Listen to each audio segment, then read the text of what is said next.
Bolivia sigue estando en el ojo del mundo y más aún en el ojo de nuestra región. Lo ha estado desde hace ya mucho tiempo, desde hace una década por lo menos. El caso de Bolivia es mirado por muchos países de la región como un caso de éxito, al menos en las cuestiones económicas, ¿no? El país fue creciendo, claro, y por todos números los que mejoraron considerablemente. Siempre fue, como vos lo decís, visto como uno de los países de Latinoamérica que más ha progresado, que más ha crecido. Por eso también sorprendió tanto todo lo que está ocurriendo, ¿no? En estos últimos tiempos. Claramente la cuestión económica no explica muchas cuestiones que tienen que ver con la política, con lo social o el descontento social. Hoy vamos a tratar de entender un poco qué es lo que pasa en Bolivia. Estamos con un invitado. A través de una mirada joven. Así es, mirada joven de un estudiante de Relaciones Internacionales boliviano que está circunstancialmente en nuestro país, también en un intercambio, y que bueno, va a ayudarnos a entender qué es lo que pasa por allí. Se llama Alejandro Terrazas. Muchas gracias, Alejandro, por acompañarnos. Bienvenido. A ustedes por la invitación, muy buenos días. Bueno, ¿cómo se sigue esta crisis a la distancia? Lo primero. Preocupación e impotencia es lo primero que se me viene a la cabeza, ¿no? Al estar lejos de mi país y ver que la escalada de la crisis cada vez fue empeorando. Y bueno, siguiendo todo lo sucedido desde acá y pendiente de mi país. Bueno, sos muy jovencito. ¿Qué estás haciendo acá en Argentina? Sí, bueno, gané una beca con un convenio de mi universidad con la Universidad Nacional de Río Cuarto y ahora estoy cursando en la Facultad de Ciencias Humanas distintas materias, ¿no? Porque quizás la carrera a las tuyas. No está acá, pero bueno, son validadas en mi universidad allá en Bolivia. Bien, ¿tenés 21 años? Sí. 21 años, sos muy jovencito, pero ¿cuál es tu mirada de la Bolivia de ahora que está sufriendo tanto? Bueno, yo creo que la escalada de tensión empieza un día después del 20 de octubre en las elecciones presidenciales de mi país. Al denunciar un evidente fraude, la población boliviana sale a las calles a protestar democracia, ¿no? Respeto y que no pisontee más la Constitución. Entonces, el país se fue sumiendo en una crisis cada vez peor, donde tanto opositores o la resistencia o el pueblo, si lo queremos denominar así, salió a las calles, ¿no? Y exigió al gobierno que se respete la soberanía, que se respete el voto popular, porque, bueno, ya había sucedido lo del 21 de febrero de 2016, cuando se hizo un referéndum para que el presidente pueda eliminar el artículo 168 de la Constitución que permitía una reelección indefinida. Y bueno, mediante mecanismos y otros recursos, el presidente logró no escuchar al pueblo. Y bueno, hoy por hoy, con las elecciones del 20 de octubre, creo que ese fue la hecatombe, ¿no? Lo que provocó que millones de bolivianos salgan por 21 días a las calles y que se genere esta crisis. Bueno, aún así hay mucha gente que todavía sigue apoyando a Evo Morales y que sigue valorando lo que ha sido su obra y su gobierno durante casi 14 años, ¿no? Sí, es muy cierto. Es innegable que el gobierno del MAS o el presidente Evo Morales haya hecho, en cuanto a lo económico y lo social, corresponde cosas muy buenas. Reducir la pobreza, luchar contra el analfabetismo y que el crecimiento del Producto Interno Bruto del país cada vez sea mayor.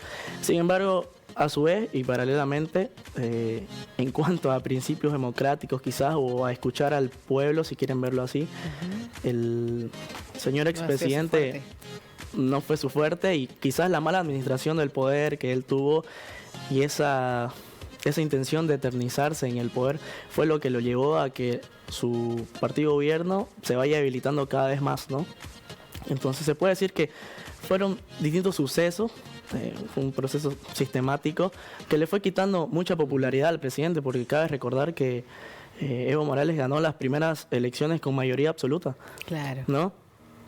Y que luego, por circunstancias, por casos de corrupción, por distintos abusos, quizás porque quiso saltarse lo que la Constitución determina, fue que poco a poco fue perdiendo ese apoyo, ¿no? Es muy cierto, aún sigue teniendo sectores que lo apoyan, pero me atrevo a decir que es un 20%, nada más. Bueno, me gustaría detenerme en un punto, lo que se ha llamado, al menos periodísticamente, como el modelo boliviano, ¿no? Que tiene que ver con una mirada de la economía, con un paquete de medidas que se han venido desarrollando desde que Evo Morales asumió en el poder en Bolivia y que de hecho fueron vistas y miradas por países de la región como el nuestro, con medidas muy acertadas y que permitieron lograr una estabilidad económica y un crecimiento sostenido en ese país. Al menos los números que conocemos, los datos oficiales, confirman que el modelo boliviano a lo largo de estos casi 14 años ha sido un modelo exitoso. ¿Por qué ahora entra en crisis? Eso lo vamos a hablar con Alejandro, pero vamos a detenernos en los números, vamos a repasar algunos de los números que podrían ser parte del balance, ¿no? El Producto Bruto Interno, desde 2004 que la economía boliviana crece por encima del 3%. Desde 2004 a 2014 la tasa anual promedio de crecimiento fue de 4,9% y el pico más alto se dio en 2013 cuando alcanzó 6,8%. En cuanto a la pobreza extrema se redujo en más de la mitad entre 2005, cuando era del 38,2%, y el 2018, cuando llegó a los 15,2%. A su vez, la pobreza moderada también cayó del 60,6% en 2005 a 34,6% en 2018. ¿Cómo es la desigualdad? Entre 2004 y 2014 el coeficiente de Gini mide la desigualdad, bajó de 0,60 a 0,47. El desempleo. Se estima que este año el desempleo va a cerrar en torno al 4%. Solo para establecer comparaciones, datos, Argentina cierra con números de 2 dígitos, ¿no? Cercano al 12% en desempleo. A ver la inflación de la que tanto hablamos los argentinos. En 2005 la inflación de Bolivia era de 5,3%. Si bien en 2006 bajó a 4,2%, en 2008 tuvo un pico de 14%. A partir de ahí tuvo altibajos y el año pasado, en 2018, alcanzó un mínimo de 2,2%. ¿Tenemos cuánto en Argentina? 55% vamos a cerrar este año en inflación. Bueno, ¿cómo se explica este éxito? ¿Qué hizo Evo Morales para lograr que Bolivia pueda cerrar cada ejercicio, cada año con números que son envidiados por cualquier país? Bueno, algo que cabe resaltar es que el presidente Morales o su gobierno aprovechó de muy buena forma el alza de las materias primas en nuestro país. Nosotros somos exportadores de gas, entonces tuvimos un pico muy alto en un periodo 2005-2013 en el alza de la subida de este producto, ¿no? Lo que provocó que al país ingrese mucho dinero y bueno, se puedan tomar ciertas medidas en pro de mejorar la economía. Ahora, algo que hay que ser claro es que a partir del 2014 esos indicadores van bajando. Hoy por hoy tenemos 8,7% de déficit fiscal y estamos con una de las deudas externas más elevadas de la región. Entonces, fue evidente que la economía y en cuanto a lo social, la desigualdad mejoró y eso hay que reconocerlo. Sin embargo, al no diversificar tu economía, prácticamente te estancas. ¿De qué te sirve tener la mejor bonanza económica de tu país si vas a tener una muy mala política a mediano y a largo plazo? ¿Y en Bolivia de qué se vive? ¿La gente está vinculada todos a la explotación del gas, de otros hidrocarburos? ¿O en qué se basa la matriz productiva del país? En Bolivia el sector informal es el que prima, ¿no? Pero en cuanto a hidrocarburos, el producto clave es el gas. Sin embargo, en otras regiones del país, como por ejemplo en Santa Cruz, el tema agropecuario, el tema de agronegocios también aporta considerablemente al PIB. Entonces, tenemos prácticamente eso, ¿no? Soya, hidrocarburos y el tema de agropecuario. ¿Y cómo se dio la distribución? Porque el país comenzó a exportar y a generar riqueza, ¿no? O aprovechó la bonanza, como decías vos, y generó riqueza. ¿Cómo se distribuyó eso para que se reduzca la pobreza, el desempleo? ¿Qué fue lo que hizo? ¿Hubo planes sociales? ¿Hubo algún tipo de contingencia particular desde el gobierno para que ese dinero se distribuyera en la sociedad? Sí, nosotros tenemos una especie de descentralización, ¿no? Gobiernos departamentales que, bueno, el gobierno reparte esta cantidad de dinero proporcionalmente a la población o a la cantidad de habitantes que tiene cada departamento, ¿no? Entonces, es así como funciona. Y obviamente en tema de impuestos, lo propio, ¿no? ¿La educación y la salud cómo está en Bolivia? Bueno, se podría decir que regular, porque a pesar de que, como bien dije, hubo una inyección económica para aportar en dichos sectores, o sea, no te sirve de nada tener una infraestructura gigantesca si no tenés buenos médicos, no te sirve de nada crear coliseos en las ciudades si no tenés colegios, no tenés escuelas. Entonces, creo que No, muy bien. Sí, queremos verlo. Claro, y vos que sos estudiante justo estás viviendo esa etapa. Sí. ¿Y cómo ves ahora esta autoproclamación de Áñez y bueno y todo lo que está ocurriendo ahora, en estos que se está viendo día a día, a ver si habrá elecciones o no habrá elecciones? Porque vos ya podrías ir a votar, porque te vas en diciembre de acá. Sí, claro que sí. Bueno, algo que hay que rescatar es que se hizo todo lo posible para que los congresistas puedan sesionar, ¿no? Sin embargo, al renunciar el presidente Morales, cortó la sucesión constitucional determinada en mi constitución y por lo tanto, yo siempre digo que para que se pueda pacificar o para que haya paz en un país, debe haber voluntad política primero, ¿no es cierto? Entonces, estos señores decidieron no asistir a la Cámara de Senadores y Diputados, entonces no hubo quórum. Sin embargo, la Constitución dictamina en su artículo 170 que la sucesión o el gobierno transitorio no se puede cortar porque, bueno, ya hay impedimento del presidente y del vicepresidente porque están refugiados en México.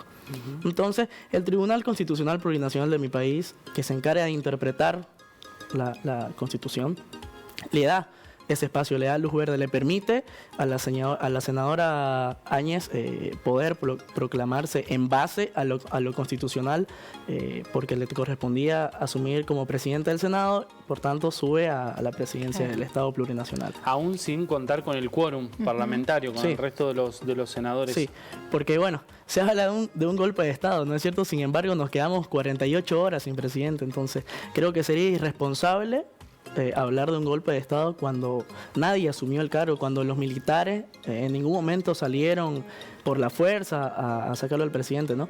Entonces creo que lo que se trata aquí es de valorar lo que un pueblo hizo, porque todo el mundo habla de un golpe de Estado, sin embargo nadie habla del fraude electoral que el presidente hizo, comprobado hoy por hoy por la Organización de Estados Americanos y por otras auditorías, ¿no? Ethical Hackings, que son empresas de mi país. Entonces creo que sería injusto hablar de un golpe de Estado cuando no tiene nada, ¿no? De golpe de Estado. Bueno, ¿y cómo lo están viviendo, por ejemplo, en zonas como Santa Cruz, que es tu ciudad? Porque las imágenes que nosotros vemos y la conexión que tenemos permanentemente está vinculada con la capital, ¿no? Que es La Paz. ¿Qué pasa en el resto del país? ¿Tu familia, por ejemplo, cómo vive esta situación? Bueno, nosotros el 4 de noviembre tuvimos un cabildo. Un cabildo es una reunión del pueblo convocada por el Comité Cívico Pro Santa Cruz, que es una institución que aglutina distintas instituciones deportivas, empresariales, estudiantes y demás. Bueno, 1.600.000 personas a los pies de lo que nosotros consideramos un símbolo de la cruceñidad, que es un Cristo, exigiendo que si el presidente cometía fraude, que ya se veía venir, según los cruceños, no iban a reconocerlo. Entonces, al otro día de las elecciones, lo que hace la gente en Santa Cruz es parar totalmente. Entonces, no existe ninguna actividad. Claro, ninguna actividad. Y ese paro cívico se replicó en las distintas ciudades, en los distintos departamentos del país. Se levantó Santa Cruz y a su vez se levantó La Paz, a su vez se levantó Cochabamba y todas las otras ciudades, no todos los otros departamentos que replicaron no solamente paro cívico, sino vigilias en instituciones, todo en pacifismo, ¿no? Y en unidad. Sí. Porque fue increíble la unidad que se articuló entre Occidente y Oriente en mi país, que como nunca antes prácticamente nos unimos a pesar de diferencias, si quieren verlo así, regionales, culturales, tradicionales y por la historia, ¿no? Quizás. Sin embargo, Occidente, Oriente, Norte, Sur se articuló para salir a las calles y manifestarse. Eso fue algo histórico en mi país que cabe mencionarlo. Claro. Claro que sí. ¿Y ahora hay una salida pacífica posible, pacífica y democrática posible? Claro que sí. Bueno, ayer se proclamó Yanine Áñez, presidenta del Estado Plurinacional. Entonces, tiene un plazo de 90 días para convocar a nuevas elecciones con nuevos actores políticos. Entonces, hay que tratar de agilizar un poco el procedimiento para que pueda pacificarse, ¿no? Porque aún siguen habiendo hordas de grupos violentos que están aterrorizando, especialmente en la ciudad de La Paz, que están saqueando, que están quemando instituciones, enfrentándose con la policía. De pacíficos no tienen nada, como he escuchado que han dicho, ¿no? Pero sin embargo cabe decir lo que realmente está pasando en pro de la verdad, ¿no? Bueno, por último, Muy interesante. ¿cómo estás viendo la mirada argentina acerca de lo que está pasando en Bolivia? Bueno, ¿Hablamos a boca de jarro o estamos comprendiendo lo que pasa en ese país? bueno, he escuchado muchas versiones, ¿no? Pero al escuchar, un golpe de Estado, cuando en realidad creo que ninguno ha estado ni siquiera una hora bloqueando una calle en mi país, ¿no? Bueno, es entendible porque quizás ellos no están tan apegados a la realidad boliviana y quizás por la función que cumplen algunos medios, la información no llega a decirse como tal, ¿no? No llega a decirse una verdad. Entonces, bueno, tengo amigos que incluso me han felicitado por la lucha, por el país, pero otros que capaz no lo entienden Acá a en cabalidad, Argentina, sí, amigos tuyos, claro. y que me dicen, ¿qué festejás cuando hubo un golpe de Estado? Y, bueno, yo de mil amores y contento les explico porque sé Sí, que... ¿cuál es tu postura? Claro, porque bueno, yo sé cuál es la realidad, entonces trato de que ellos también la entiendan, ¿no?